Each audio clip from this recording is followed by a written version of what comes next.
পিসিমা সেই কলাই করা পেয়ালাটায় রোগীকে সাবু না বার্লি খাওয়াচ্ছেন। আমি আমার মেয়েকে আড়ালে ডেকে জিজ্ঞাসা করলুম, ও পেয়ালাটা কোথা থেকে এলো রে?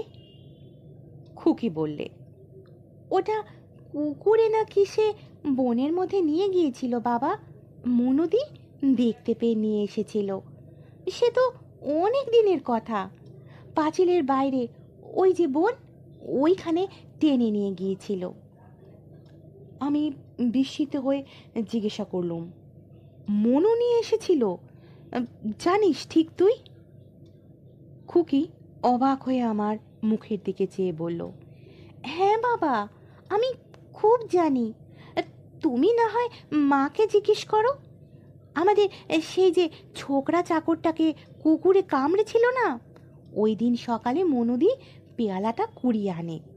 ওই পেয়ালাতে তাকে কিসের শেকড়ের পাচন খাওয়ানো হলো আমার মনে নেই। আমি চমকে উঠে বললাম, কাকে রে? রামলগনকে? হ্যাঁ বাবা, সেই যে তারপর এখান থেকে চলে গেল দেশে, সেই ছেলেটা। আমার সারা গা ঝিমঝিম করছিল।